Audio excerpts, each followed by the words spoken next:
All right, my friends, welcome to episode 72 of Prof and Dev Play Games. I am the Professor Larry, and over there is Anthony, the Dev. Yo. How's it going, man? Going okay. I have power. Awesome. Is there no snow taking down your power lines? No snow, no epic rain. 37 hours without power after about 6-7 hours after we recorded last time.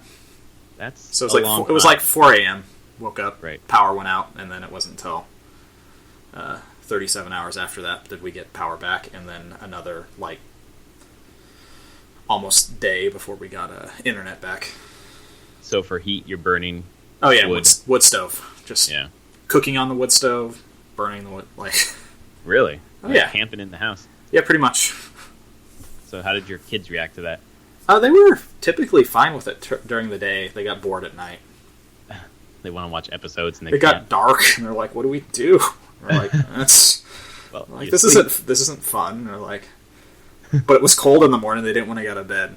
Like they didn't wake us up. They just kind of stayed in their beds and talked to each other from the other side of the room. Right, that makes sense. Man, Seattle, what crazy weather. Yeah, we got hit pretty hard. Yeah, but looks like where we grew up is being hit by tons of weather as well. Yeah, there's the Oroville Dam. Did you hear about that? I just see. Oh my god, that thing's going. Yeah, this is not good weather. I mean, infrastructure, man. Our infrastructure in this country needs a reworking. Oh yeah, in a major way. So, hopefully that'll happen. Maybe. Hopefully. I mean, the president's talked about that. Like, he wants to do that, and I think I know the Democrats have wanted to do that for a long time, so that's something that they can all agree on. It's kind of a slam dunk. It should be. It should be, right. So, let's do it. Yeah. I mean, I know his infrastructure project is building a wall, which is totally dumb, but...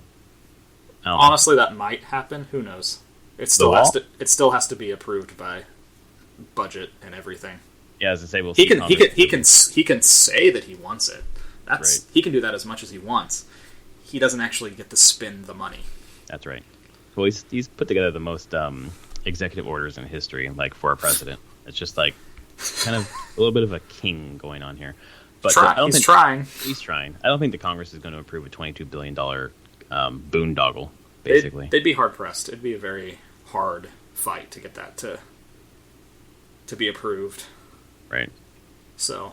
Again, he can try all he wants, but it's going to take, like politics, getting anything done in politics, it actually is kind of hard.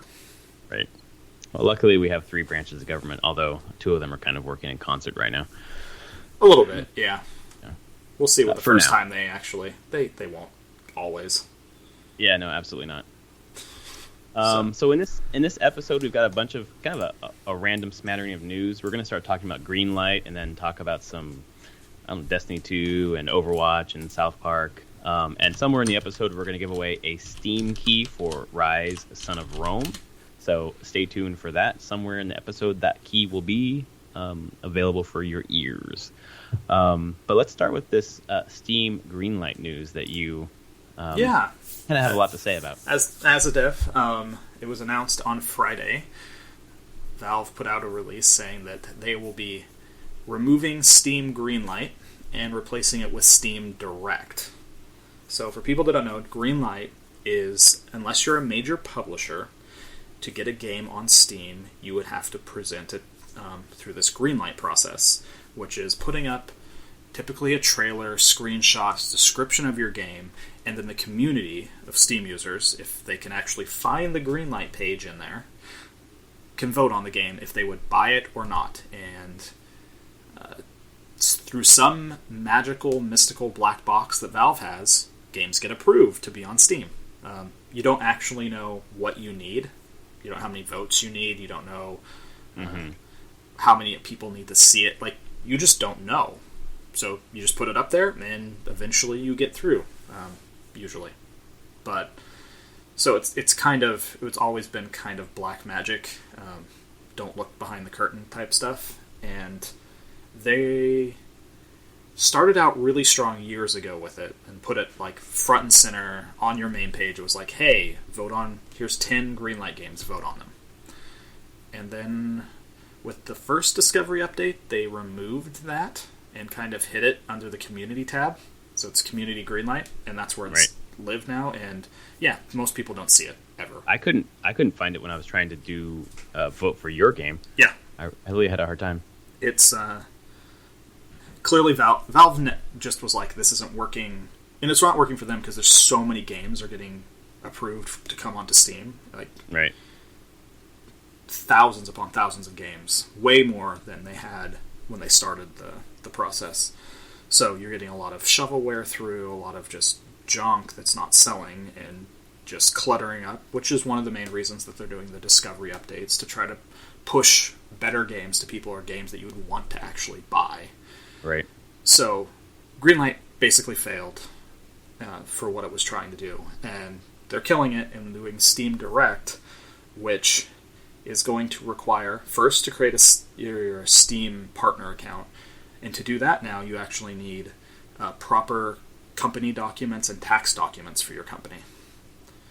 Just like opening a bank account, as they say. Like, you need to be an actual business. So first barrier to entry can't just be someone hobby. You actually have needed to go through the process of incorporating yourself.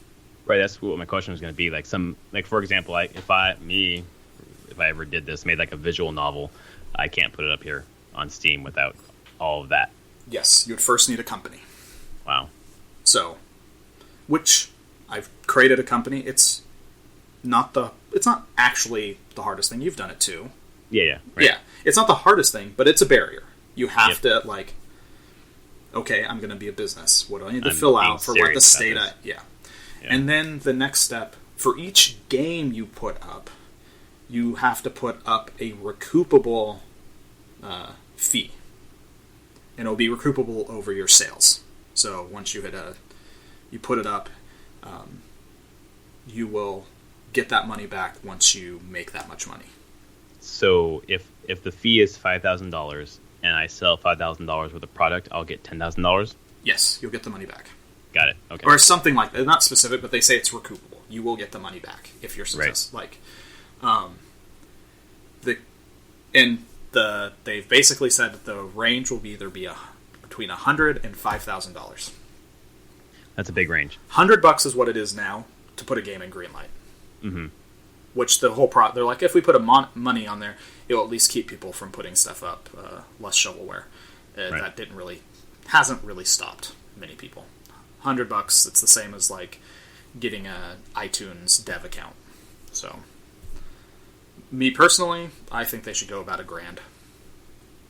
Because if you're gonna put a game up on Steam, and you're serious about making a game and making money, you should be able to make $1,000 and feel okay that you could make $1,000. Right. If you're not confident that you can make $1,000 off of selling a game, you probably shouldn't be putting it up on Steam. You can give your game away. There's plenty of other places you could sell it, but Steam is probably not the place for it. It's just going to get lost in the crowd. So you like this move then? Yeah. As a dev, I am more than okay with it. Right. And I'm assuming that's because it makes your games more visible because there's less junk kind of floating around next to it. And I don't think a large pile of junk and shovelware games is actually good for the community as a whole. Right.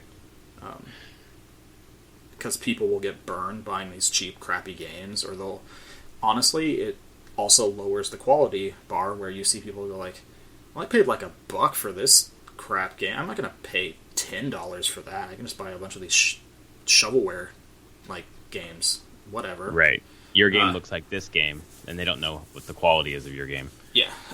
You saw that. You see that through Apple and iTunes type stuff, where they at long time set the bar at $1.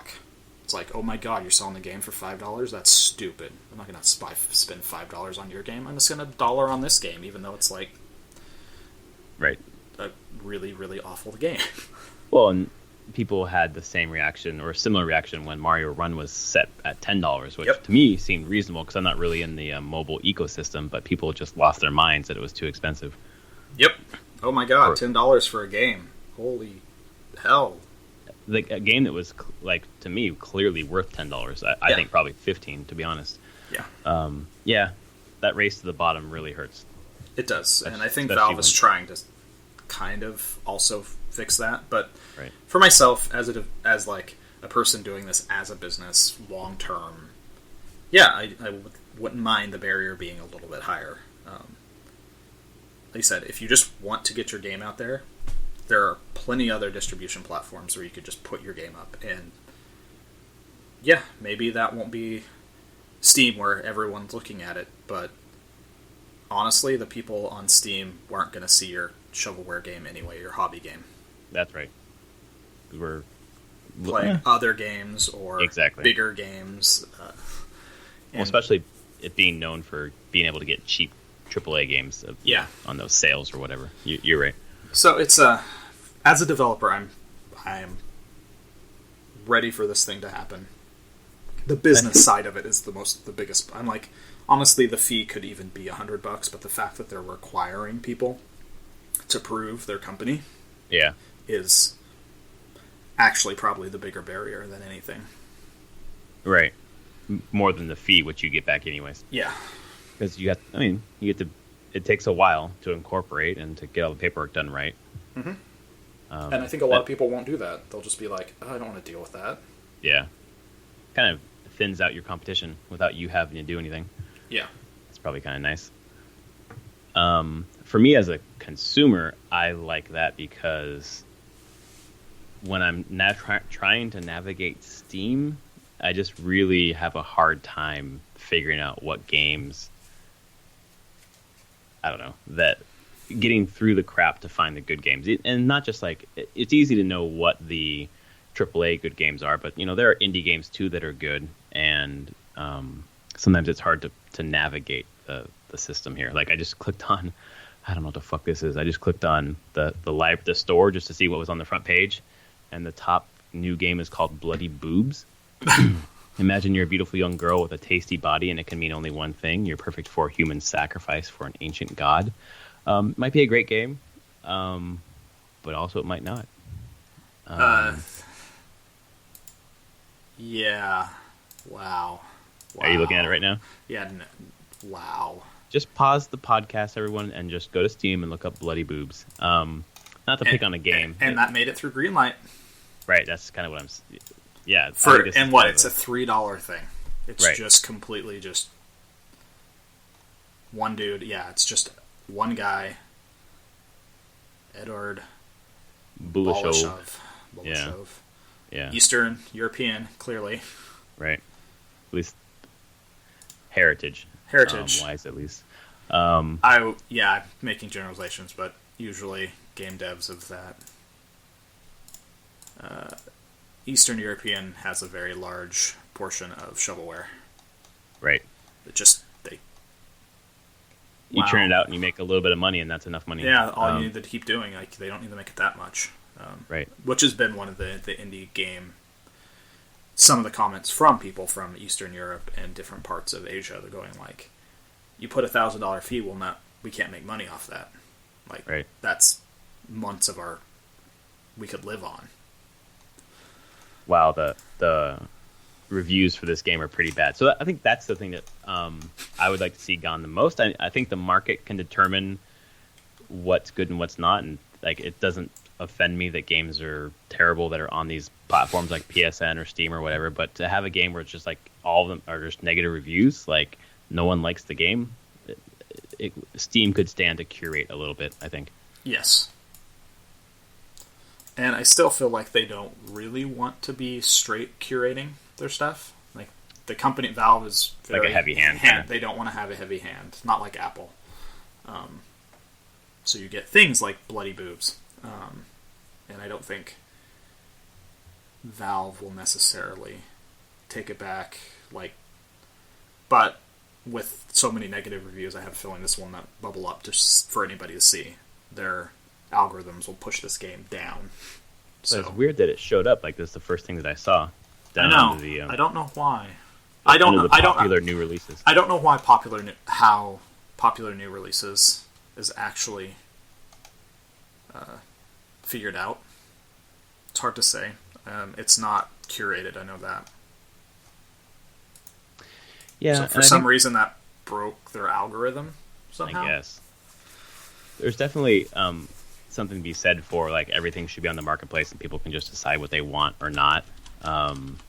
But they're not stopping people from putting their stuff on Steam. Anything can still be on Steam, but you've got to pony up you got to be serious. So yeah. I guess the question is, in terms of incorporating your business, if you are like in a different country or Eastern Europe or whatever, like incorporate your business in the U.S. or just what are they looking for? Yeah, and they haven't been specific about that in their right. Announcement. And I have a feeling it will be a little bit different for different countries because of different regulations and yeah. Oh, so Bloody Boobs based on Steam Spy, 6,000 copies sold. See, there you go. So 6,000 copies at $3 a pop for people who are just curious by the title. That's a throwaway. Like in my account right now, I have almost $2 just from selling cards. Yep. So that's kind of a throwaway, and then that person does probably recoup their costs. Yep. And made some money. So. Yeah, there you go. Weird times. There you go. Yeah, that kind of indicative of what Steam is trying to maybe get rid of. Yeah. Just go look at if Greenlight is still there. Yeah, you can just go look at Greenlight and look at the stuff that's there on recent submissions, and you can see a lot of the stuff that they're like, no. Well, it ended up being flipped art assets, like people just buying assets off of. That's right. Unity's engine store, just cookie cutter games. Toss a little name change in there, whatever. Hey, look it, new game, put it up. Well, bunch of RPG Maker stuff too. Yep.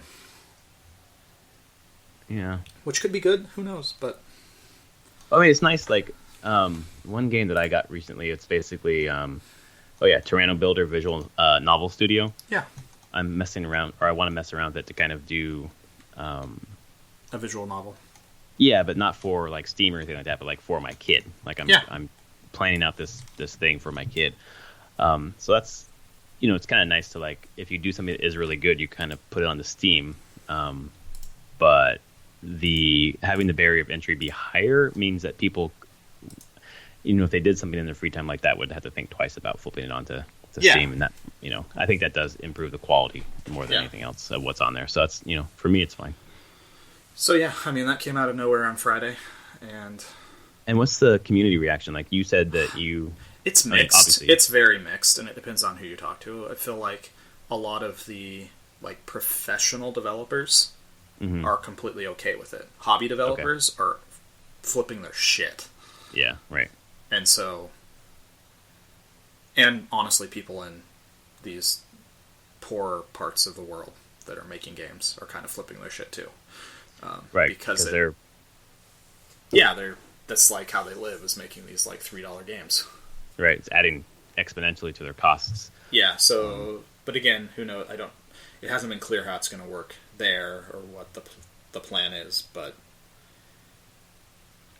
yes, Valve controls the marketplace for this, and they clearly want to get rid of those crappy $3 games. Yeah. Well, more power to them. And the people, I mean, if it's worth it for them, then they will incorporate and pay the fee and make their money back. I mean, depends on how much they have to front, I guess. Yeah. I don't think $5,000. It will be $5,000. I really think it will be around $1,000, honestly. Right. I mean, that, to me, as someone who does some different things for hobby, to sink that much money plus the incorporating, which isn't too much money, it's just time. It's not insignificant. Stuff like that. Right, it's not insignificant for sure. But to produce something as a hobby that you want to put on the marketplace, I hope that you think it would do that well. Yeah. So. And you're not just trying to exploit the marketplace. Right, which is some of the shovelware obviously is. So, well, there you go. And this leads into our news of continuing with Valve. And right. This is actually a thing that was Gabe Newell. When was this? It was early in the week, I believe. The roundtable interview was it US Gamer, I think. Yeah, it was a roundtable at PC Gamer. PC Gamer, and they met him in Bellevue, and they got to talk with Gabe Newell and Eric Johnson, and they talked about the current travel ban. and how it really affects their company, and especially esports and Dota 2 International, horribly. Right, where people are unable to come into the country to compete, or they're worried about coming into the country. Like, right. Can they even make it? Like, right. Well, and if they're, right now there's a stay, so the ban isn't in effect, but who knows what's going to happen, and that anxiety, like, do you want to risk it? Yep. It's basically painting a pretty bad light. And then people who work for Valve are unable or worried about being able to go home. Like, if you have an Iranian American, for example, working at Valve, and they go home to Tehran or whatever to visit their family, can they come home? Can they come back? Iraqi American.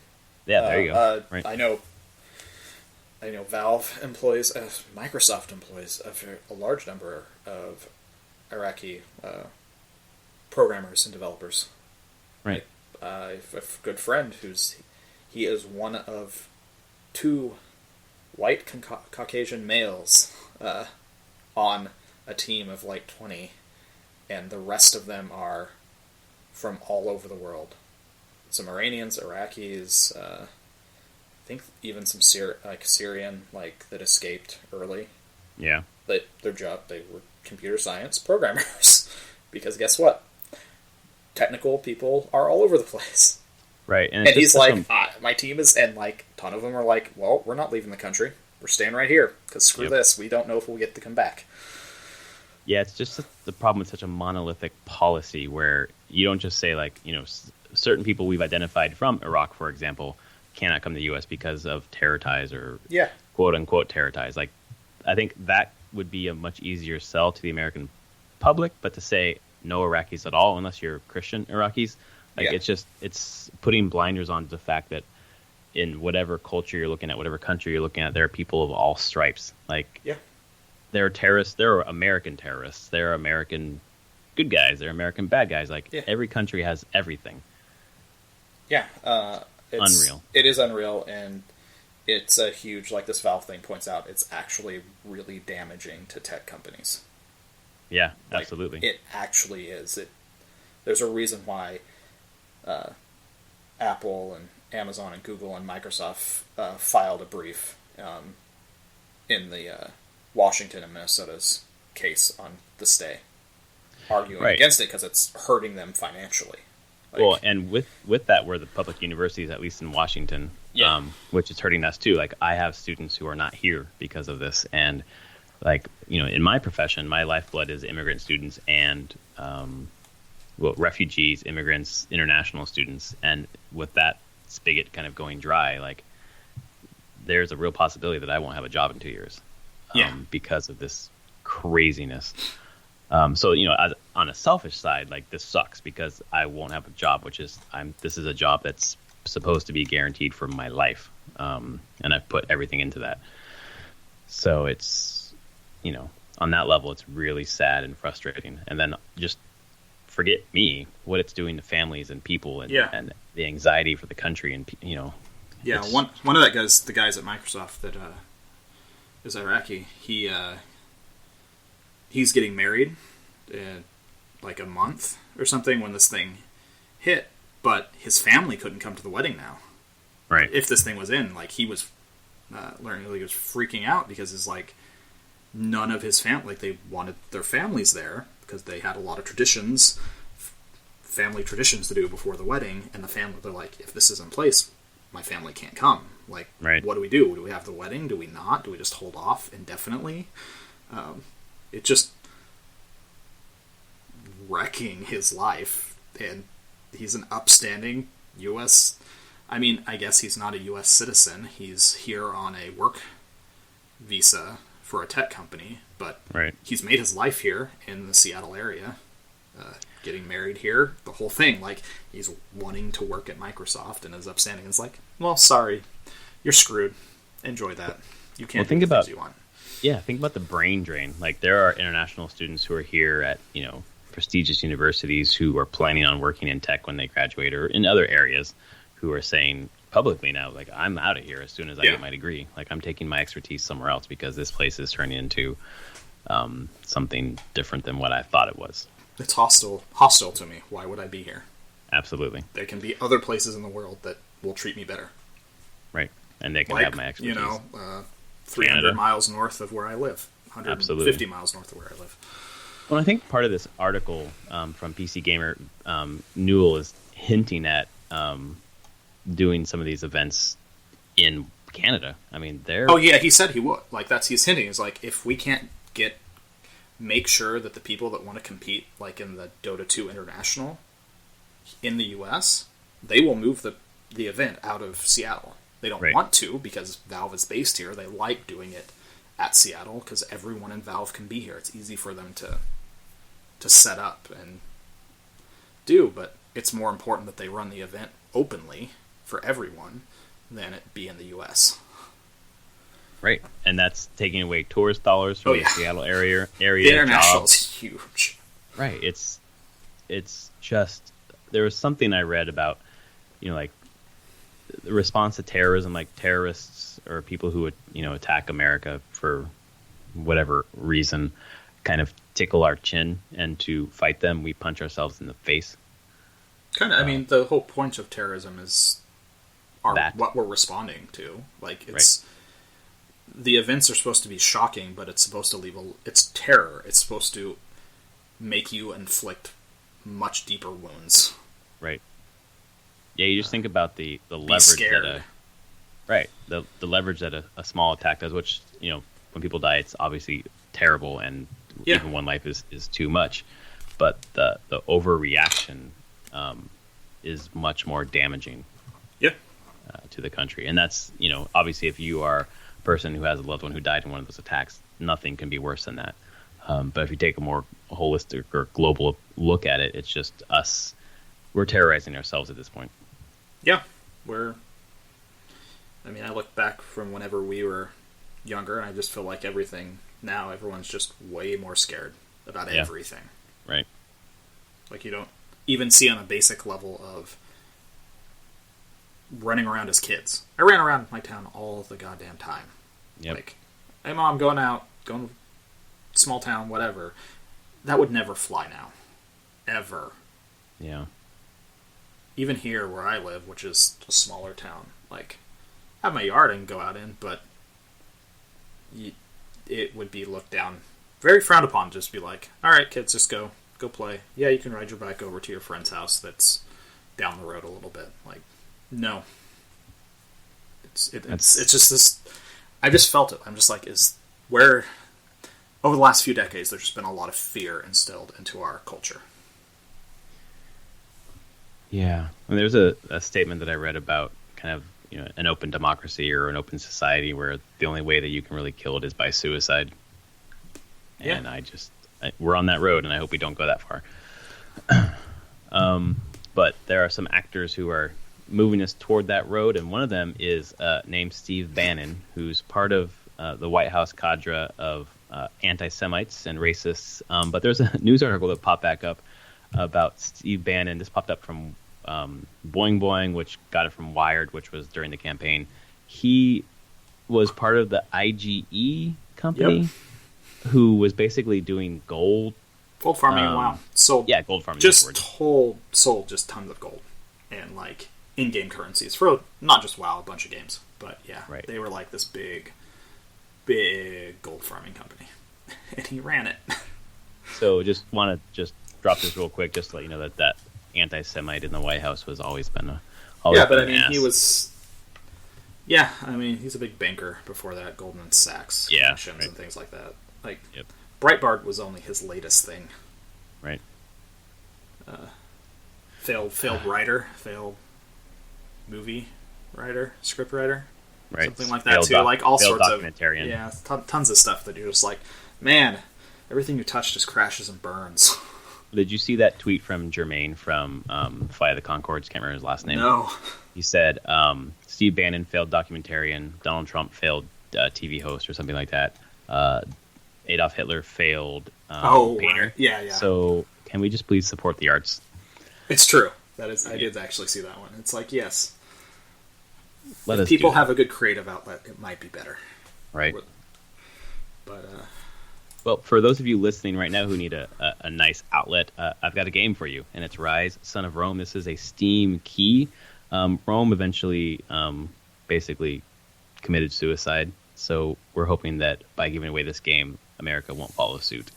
R2, NRQ, 6GDJJ, 7D2LI. That is for Rise, Son of Rome, which is an entirely forgettable game, but it's pretty. It's very pretty. It's very pretty. I played through it and it was okay. Another game that I played through that was okay was Destiny, and we've got news here that Destiny 2 is on track for a 2017 release. Still, this is shocking to me. Really, you thought it'd be pushed? They haven't said a damn thing about it. I know. We're in February. This has to be one of the biggest releases of the year, honestly. I mean, and they're just yeah, we're not gonna say anything about it right now. To me, I'm that seems really soon. And based when there was some NeoGAF threads that they were take with a grain of salt, but we're talking about they were completely redoing the engine from a... Really? Yeah, so that they could actually build content a lot quicker. Okay, so they can but that's one of the main reasons why they just start an all-new character. Right. To make content like a post-release Yeah, schedule? So they could actually do things have Overwatch style, speed of content. Uh-huh. Which has been great for that game, that's for sure. Yeah, so clearly their tools were holding them back in some regard. So, but still, there's part of me that's just this is a very big game that requires a lot of content, and you're telling me it's going to be out in the fall of 2017, winter. Until you posted this in our Slack, I actually had forgotten about Destiny 2. Completely. 7 months? Yeah. I mean, right? I had forgotten about it too until I saw this, and I'm like, oh right, that is coming. But I was mostly shocked because it's this year. Right. I mean, that's a game that I'm definitely anticipating because I played Destiny, played all the single player content. It was good, and if they could do that with a great story like The Taken King, then that's something that I'd want to play. But I haven't talked about it. I totally forgot it was even coming out, which is probably not good. Yeah. I forgot, considering I'm kind of in video game news. Yeah, and I mean, I just noticed that the article on Polygon was updated, and they specifically said it would tell a story with a great cast of memorable and relatable characters, as well as cinematic storyline, and would be more accessible for someone who wants a great, more casual first-person experience. So that telling me it probably just has a much more straightforward single-player story, where you could just drop in, play the story if you want, and be done. It also tells me, I hope, that the kind of loot grind, the special, the post-game content, just was always so obtuse to me. Yeah. That to get I forget what the name of it was, the black, some sort of rocket launcher. Oh, right. The Gallowhorn? It wasn't that one, it was something different. Okay. But even the Black Gallowhorn for the one we just had. Yeah. I forget which one it was. Rise of Iron. You pre-order and you get the black skin for it, but to get the actual thing, you have to do these crazy quests that honestly didn't make any fucking sense to me. And I feel like I'm a casual Destiny player, so it was obtuse, and I said, I'm not going to do this. And I'm not going to do this then. So if it was a little easier, then I could have, or not easier, but more accessible, then I would have done it and played the game more. So yeah. Crazy. I'm just hoping for myself that, I liked it. Destiny plays fantastically. It's actually a really absolutely best FPS experience on a console. It just feels really, really good. It does, especially but those God, melee I hate the grind. I hate the grind so much. Yep. It was so boring. It was, and once I got to the point where I was grinding, I was okay. That's when I know I'm done. Yeah, and I'm not a person that dislikes grind in games. I grind JRPGs. We'll get Diablo. to our Diablo games I'm playing later. Phone game, grinding a lot. A certain phone game. I have no problems grinding, but that one it felt like the grind for the thing that I want the grind was so high. Like, right. I'm like, God, how much time do I... Oh, I'm going to have to put that many hours to get that? That's not worth it. So, I felt like they spaced things out and rewards out just too far at some point. Just slowed down way too much. Right. The carrot got too far away. Right. Yeah, I once you know, for me, the carrot is the story, and once that's over, what other carrot is there? And I could never see it. Yeah. So, I haven't touched that game since the end of Rise of Iron back in September. So I believe this is the... Oh, and I think this was tied in with this one. There's a lot more rumors that it's also going to be on PC. yeah, that makes sense. Which wouldn't surprise me. I don't... Like I said, they have Destiny running on PCs. They dev it on PCs. They test it on PCs. So, I don't see why they wouldn't do that at the moment now. Like, It's just money on the table. Yeah, basically. Unless they have like a partnership with Sony, but that wouldn't even really matter. I think they probably still do, but that's not like exclusivity. It's just extra content exclusive for... Right. Because I know for a fact Activision isn't a company that tends to do straight up exclusives. They'll do time stuff, but... Well, it's crazy. I just associate Destiny with PlayStation. Just because of the marketing, they co-marketed it. That's true. Like, it was always... The PlayStation logo was always there on their marketing. That's what Sony paid for. Right. That just doesn't seem like an Xbox. And I have an Xbox, and I just don't think of it as... No, I don't think Xbox a lot of people do. So. Right. Well, that's smart. That co-marketing's smart. Makes them a lot of money. Speaking of a lot of money, Blizzard, or Activision Blizzard, record-setting 2016, they raked in $6.6 billion, which was a 42% increase over 2015's $4.6 billion. Yeah. And that's in a year where Call of Duty was down. Guess what game came out, though? Geez, Overwatch, man. I can't believe how big that is for them. How, like, are we never going to see another Diablo because of this? No, they have their teams. I know, I was just kidding. That's the thing that everyone should know about Blizzard is they are not a company that has one team that can only work on one thing. Right. There's the Overwatch team. There's the Hearthstone team. There's the Diablo 3 team right now. Fingers crossed. There's the WoW team. And there's probably at least one or two other teams prototyping things. But they keep their teams small, or at least try to keep them small so that they can be pretty agile about it. Right. So, Overwatch did really well for them. Really well for them. And I have a feeling the last WoW expansion brought a number of people back. That was wavering around like 5 million WoW subscribers. I wonder if it upticked. I'm not sure. I probably did. They always uptick around expansions a bit, especially if they're well received. Yeah. Hearthstone continues to go strong. Right. I think they've found a continual stream of revenue there. Well, and Overwatch just took the world by storm. Yeah. Blizzard, hitmakers. There it is. They make quality games. Just make good games. Yep. And it's seeing that revenue. It's Activision Blizzard, but everything we just mentioned is from the Blizzard side. Yeah, I mean, well, what else? They have Call of Duty. Yeah. What else does Activision do? Yep, I'm trying to think right now. Yep, I mean, I can't think of another game right now. That's embarrassing. Oh, there you go. Maybe that's... Oh my god, that's amazing. Yeah, our listeners right now are just screaming at us. I'm sure they are, but I mean... That Turtles game?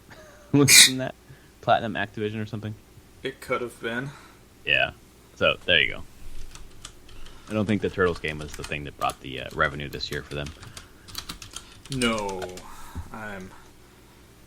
They do Skylanders. That's right. Oh, that's right. And Destiny.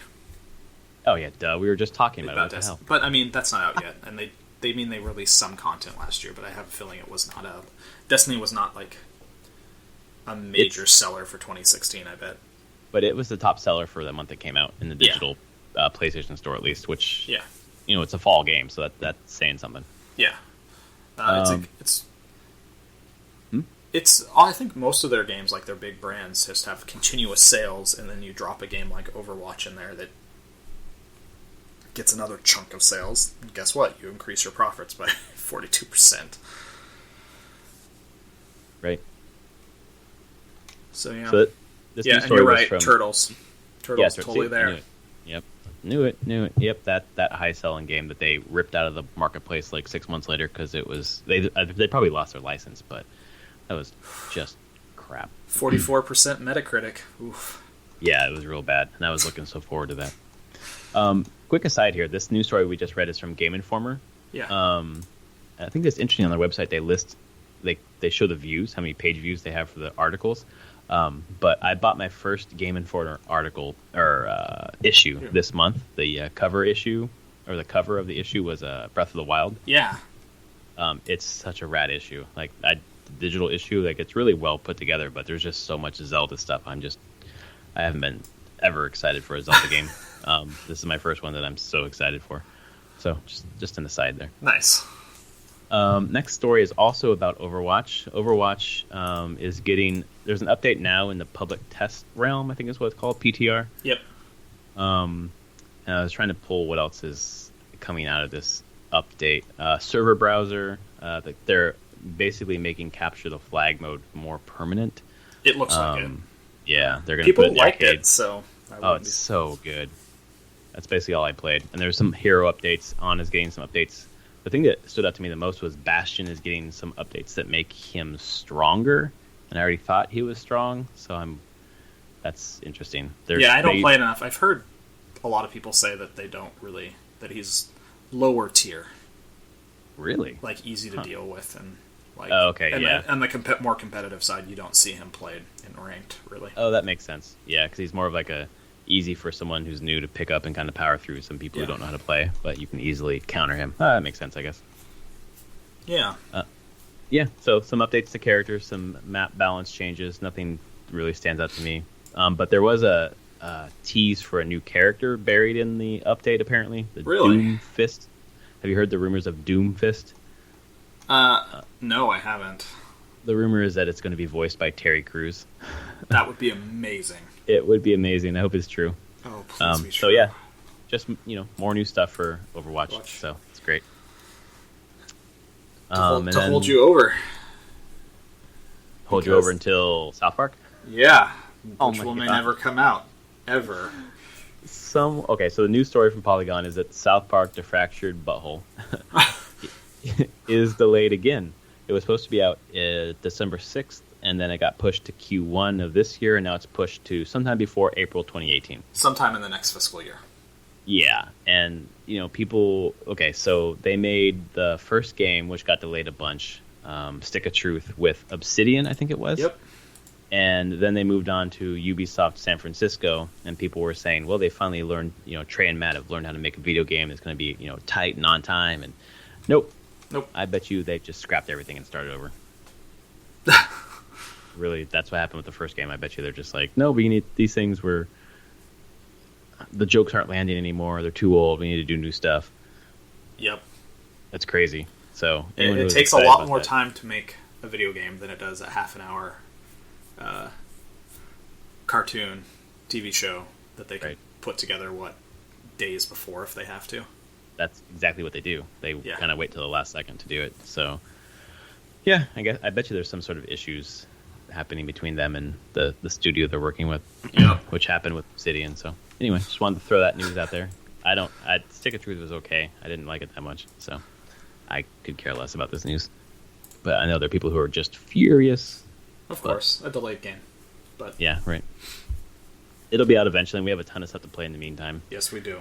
Oh my god, what a year. I actually broke down and bought the digital deluxe edition of Horizon Zero Dawn because I watched all that the Let's Play and the pre-release hype stuff, and it just looks exactly like a game I want to play. Still haven't watched any of that. I'm excited for the game. I've watched the story trailer. Right, that 2-minute or 3-minute. Yeah, one?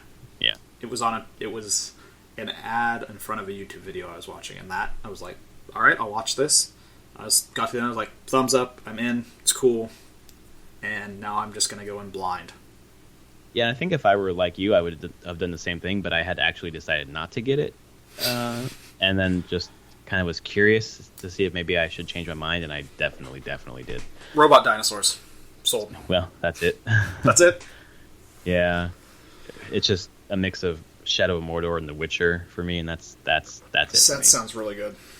Speaking of The Witcher, another aside real quick, sorry guys. In the Game Informer article about Breath of the Wild, Aonuma was talking about how he didn't really play Western games, but then during this development cycle, he decided to play some.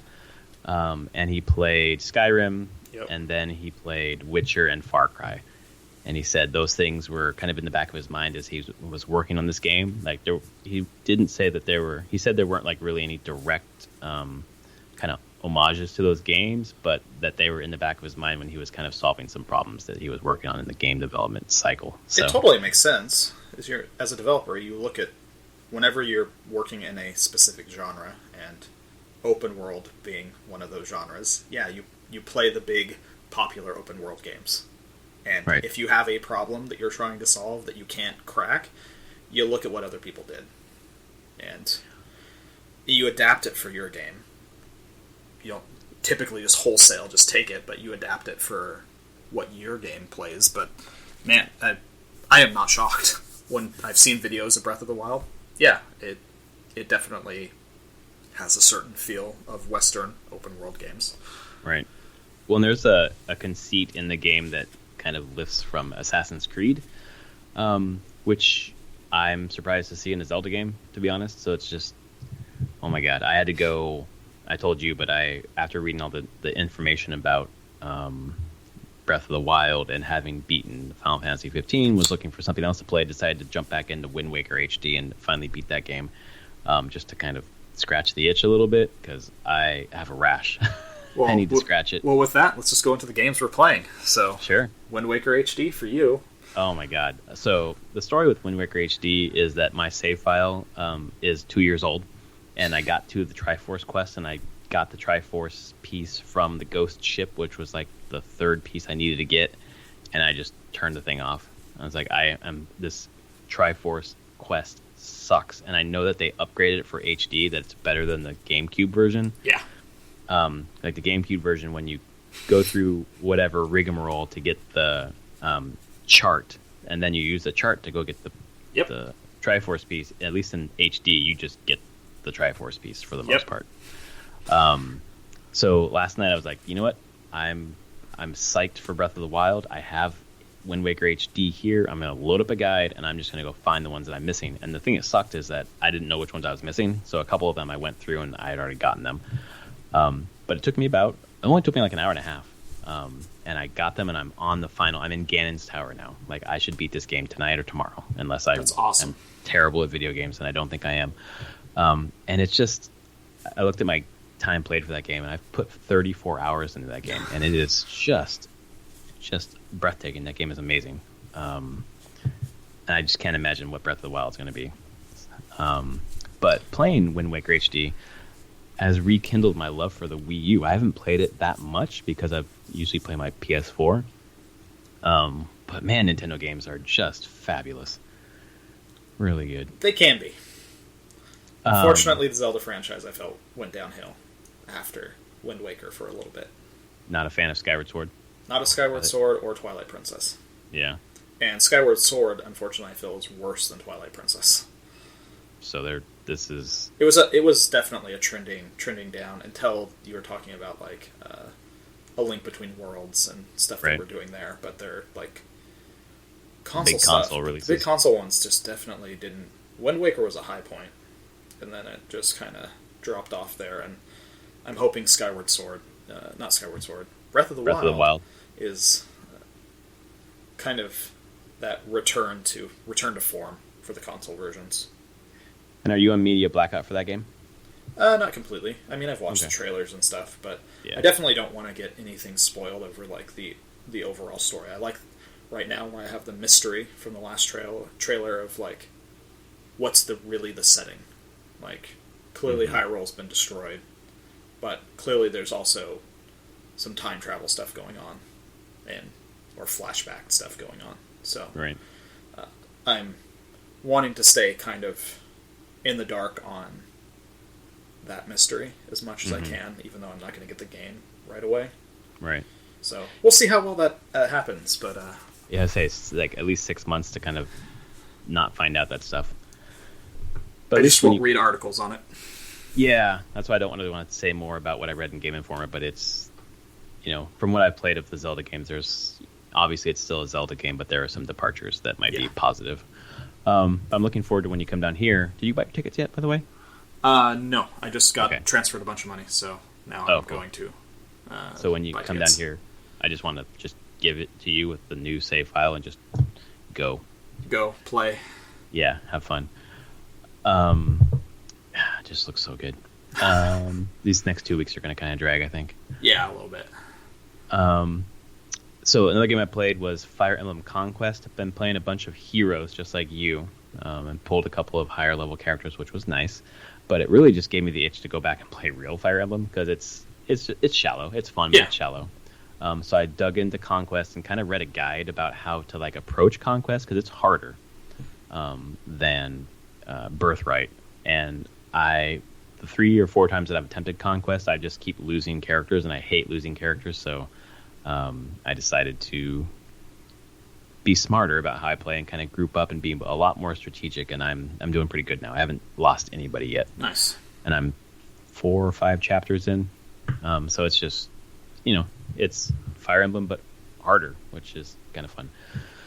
And the last game I played, after 42 hours, I finally beat, at level 50, Final Fantasy 15, which is the first Final Fantasy I've ever completed. And you probably have no clue what was actually going on. Not really. And I read an interview with Tabata. Is that his name? Yeah. Tabata? Tabata. Where he was saying that he really wanted to express the story of Final Fantasy 15 through Noctis's eyes. So a lot of the stuff that happens off screen is because it happens off screen for Noctis too. And I think that works really well in literature because you're able to be inside the character and see how they're processing those things off screen. But fucking hell, it does not work in a video game, or at least not in this video game. No. It was it was incoherent for gameplay. It was incoherent for story. I have no idea why I stuck around for 42 hours to beat it, other than the gameplay was fun until chapter 10, pretty much. Yeah, roughly. Yeah.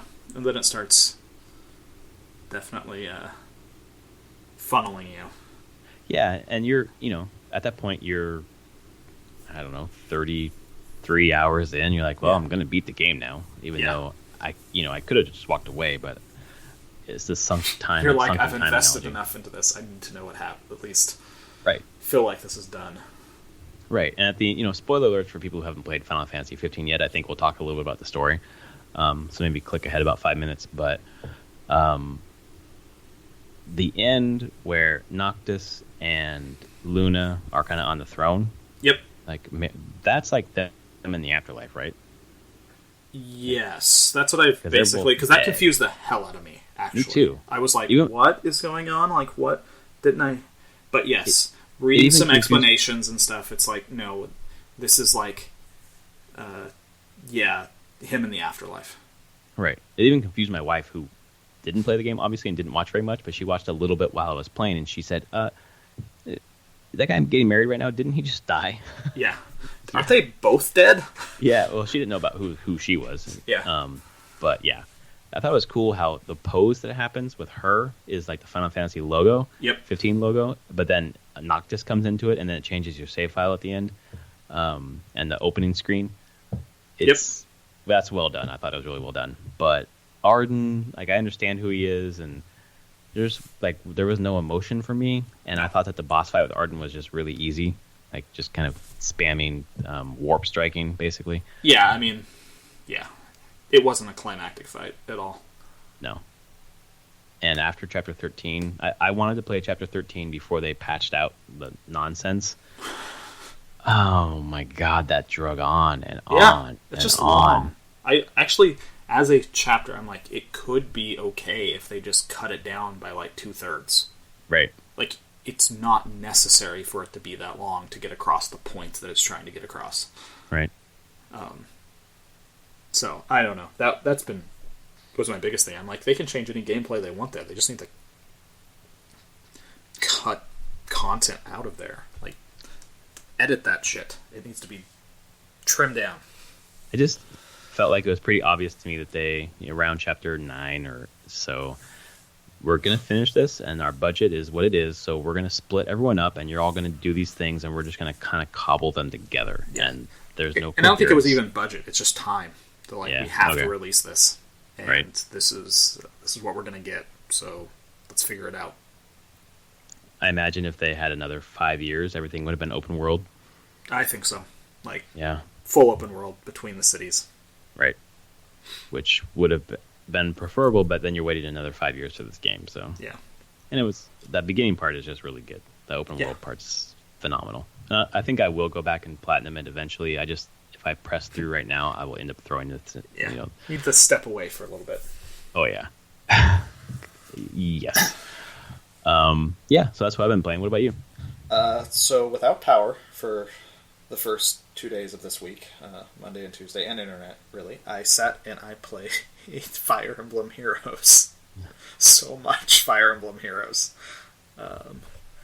I've got a number of high-level characters now. Want to just save... Well, let's just say the one for last. Save the best one for last? Yeah, give us the other ones first, and then save the last one, because I'm just going to drool over that one. Alright. I have 2 5-stars, but I got them off the same pool. My second pool, I got Lynn. Nice. And then I got... I have Roy. I have a 4-star Roy. Oh, wow. I want to 5-star him, but I need a lot more feathers to do that. But then I got Takumi. Who is an absolute wrecking ball. He absolutely is in God, he just destroys everything. He's so good. It is so hilarious once I had him, and now he's leveled up, and just how much... He even has a passive ability that if he gets attacked by melee, he still does his damage. Really? Yeah. Dang. Just... I unlocked that one. And, so it's like, you're a ranged person, you shoot him, sure, you do a little bit of damage, he kills you. You're a melee person doing damage, you do your damage, and then he kills you. That's basically how it goes. So he's so good, I'm so jealous. I pulled a 2-star, what the hell am I talking about? 4-star Marth, and I was pretty happy. But, that's 4 stars. I'd like to have a higher one. And I don't know how to make it from 4 to 5, but you said there's a way to do that? There is, it's called in the advanced growth. It's unlock potential, and you have to level them up to level 20. Okay. And then you need, from 4 to 5, takes 20,000 feathers. 20,000? Yeah. Wow, okay. I need more of those. You got the 10,000 though, right? Yes, I did. So there's partially there, and then in the arena... So where am I at in the arena right now? Oh yeah, if you win the duels, you get like 1,000. So right now, I will be getting 1,000 for this arena. Right. So that's definitely how you're expected to get them there, and then having a lot of friends, greeting. So 20,000. I don't have a good gauge on how long that would typically take to get that, but it's going to be an investment. And whenever you unlock their potential, like up their star, they drop back to level 1. Oh, so you have to level them up all over again. So you only want to get them to level 20, because that's where you can do it. Drop them to level 1, and then, I don't know, use shards or quickly level them back up. It's not, honestly, getting to 20 doesn't take that long on a character. I've done it multiple times now. So this was a game that you said you'd probably put like a week into and kind of move on, like Final Fantasy Record Keeper. Nope. Totally in. Totally in. I was going to say, I think that's not quite true. Nope, I'm in. I wait to get my 20 orbs, and I do my summons. I'm currently looking for a good green and a good blue. Nice. Don't know. Camilla is kind of what I'm hoping for on the green side. Yeah. And then blue, Naui. I don't know these characters, but that's I don't know that character kind of at who all. I've picking out as a potential. You can get them. So yeah, pulling packs, getting characters. I've finished the story, normal, okay. and I'm going back through on hard. Nice. and you get new quests once you are on hard story quests. And it gives you tons and tons of shards to level up characters. Like, I'm sitting on almost 8,000 generic shards. Damn. So, and those are things that you use to kind of like level up your character and add skills. Instant level them up instead of having to grind. So, and you have not played... I mean, you've dabbled in Fire Emblem Awakening. Yep. But that's about it, right? Yeah, this does give me I'm like, maybe I should go back and try a Fire Emblem game. Yeah, that's what my question was for you, if it makes you think that. It does. One, because I feel like this combat is simplistic. Yes. But it does evoke Fire Emblem to me. Uh-huh. And I feel like I understand from this, have a better understanding of what Fire Emblem combat and tactics should be. Right. Even if this is simplistic, it still is kind of teaching me... I have an understanding of how I should be moving my units, and like the importance of what you move first, what you move next, and how you align them around the battlefield. Way more than I kind of got really into Awakenings. Yeah, kind of keep your flyers away from the arrow guys, the archers. But then like, example. How do you approach certain guys? You're like, okay, I know I can't take that person down in a single hit, so how do I need to approach this? Right. Who do I send in first who can soak damage and do some damage, and then send in the person that I can hopefully kill them? Right. And there's a level of... Even on this little phone game, the maps are small, but I do a lot of now... I spend a lot of time in the harder, and especially in the arena dueling, repositioning my characters. Trying to get the... I know you can see what the threat ranges are from other characters and being like, okay, I just want to stay right out of the threat range, but I want to get my blue guy over that way, my reds over that way, and just try to reposition and then draw out the enemy characters. So I've actually started to find some strategy there. Yeah, and that's the lifeblood of the game for me that makes it so exciting. The handheld, the 3DS versions. For example, right now, and even in Awakening, there's a character right now in Conquest called Mozu that you pick up in this kind of side quest, and she is super underpowered. And the goal of those characters is to level them up in the game. They're, if they get hit, they're done. Yeah. So you're basically coming in for the first, just like you said, you're trying to position it so that other people come in and soak up most of the damage and then take most of the damage off the character. So then she comes in and does the final hit and then gets all the XP. Yep. And it's just so smart. God, it's so smart. And I've been doing a ton of that in this game, in Fire Emblem Heroes. Like, I have lower level characters that I'm like Takumi is way over leveled because he just kills everything. Yeah. But figuring out how I want to approach battles, so that I'm like, well, okay, I want my under-leveled character to hold back, and then just charge in at the end and just kill a couple guys and get some experience, get some levels. Because if you die, your character dies in a mission, you lose all the XP and the levels that they got in that mission. Right. So yep, absolutely. It requires some strategy. Well, and there's something to this game because we've talked about it for the last 10 minutes, and it's I think some people think of it as kind of a throwaway, free-to-play game, but it's not. And imagine if you were connected to the characters, too. Like, when I pull a character that I know, I get so excited. And then the two other guys from Aldragon, we post in our Slack forum, like, pictures of characters that we're getting. We're talking about it quite a bit. Right. And just our general, just random talks. And so... That helps. It feels like there's a strong community, a lot you can talk about in the game. Obviously, since we've just been talking about it. So, it has that hook where you can talk to other people playing the game. Right. So, I'm pretty happy with that. I played some Pokemon Moon with my kids to keep them occupied while the power was out. And then we're progressing through the story. I can't play it without them now. Like they refute. Yes, they do not want me to go anywhere forward in the story because they are totally invested in this thing. That's so rad. They're like, nope, we want to see it. We want to see all the new Pokemon. We want to see the characters you're going to talk to and what you're going to find. And you should go explore the city. And I'm like, okay. I guess. But they don't want to play. They just want to watch you play. They want to watch because it's easier for me to watch me play. And they want me... I have my son read some of the stuff now, but he needs help reading bigger words. And my daughter definitely wants me to read. But they want... they want me to play the game right now, and just with them telling me where to go sometimes. Yeah. So they're playing as a proxy through you. Yeah, kind of. That's awesome. That's great. So there's been some time with that. Played some of that again today with them.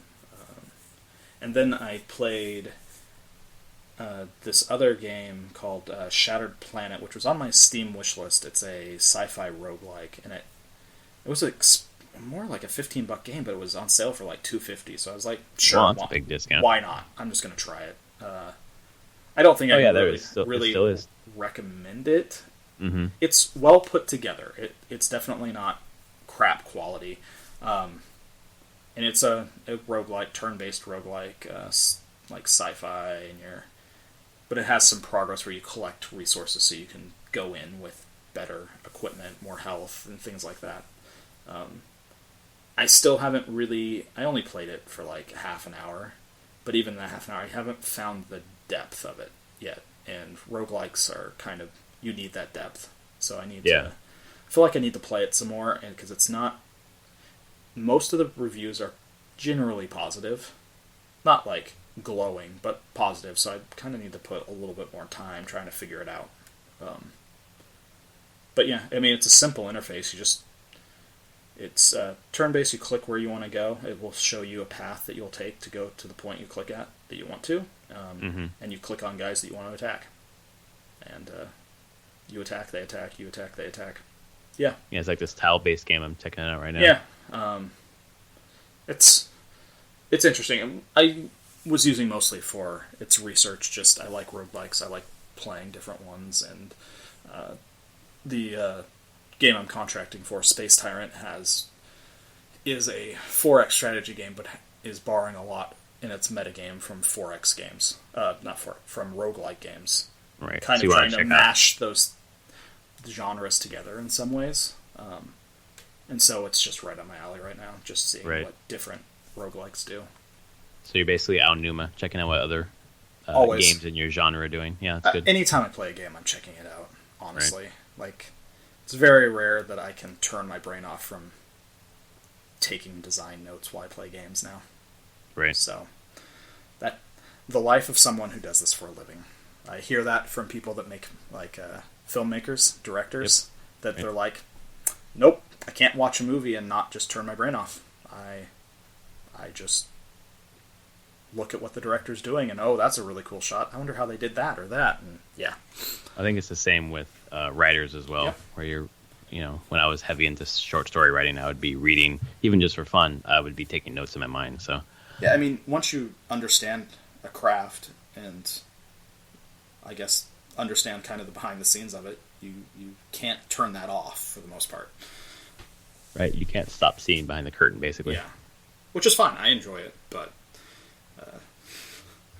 I think most developers do that. That's just kind of important.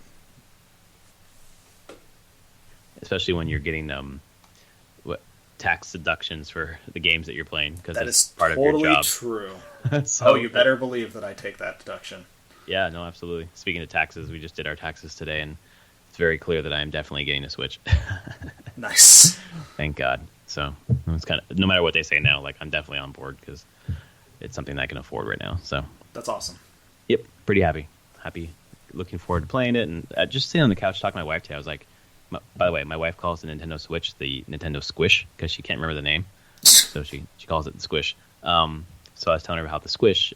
It's like the Wii U plus the Wii U gamepad, all shrunk down into one gamepad, basically, that's smaller than the Wii U gamepad. Just technology, just crazy. Yeah. How they've crammed it all into one little thing. Yep. Easy enough. It's and then you're like, look, I can just carry it wherever I need to go. It doesn't need to be near the main console, because the main console's with me all the time. Well, and thank God, because the promise of like being able to take it kind of anywhere in the house, like I can't get more than 10 feet away from that console. Like, I'd like to lay in bed tonight and play Wind Waker, but I can't. Yeah. So, which is fine. I'll just lay on the couch. But yeah. Anyway, I do that all the time with my laptop, or I'm playing my phone on the couch or reading at night on the couch, and I get crap because I fall asleep on the couch. I'll wake up like 5 hours, like sometime like 3, 4 in the morning, and there's like whatever I was using just kind of like off to the side or fallen onto the floor, and I'm like, okay. That's hilarious. That's my life. Yeah, I have not. It's like without fail, midnight comes, I'm like, I'm tired, gotta go to bed. Like I beat that Triforce Quest last night right at midnight, and I was like, that's it, I'm done. Go to bed. I go to bed. But I'd like to play it in bed. Even with my 3DS, I play Fire Emblem in bed, but the light, bothers my wife, so I don't really try to do that very often. Yeah. So which is fine. Anyway, well, thanks for your time tonight, Thank Anthony. you. Really appreciate recording this episode with you. And this has been episode 72 of Prof and Dev Play Games. If you're skipping to the end to find the code for Rise, Son of Rome, it's actually somewhere earlier in the episode, somewhere in the news section. So enjoy the episode, and thanks for coming along with us. I am at Prof Plays Games, and he is at Summer Speak. Thanks again, Anthony. Thank you. Good night. All right. Good night.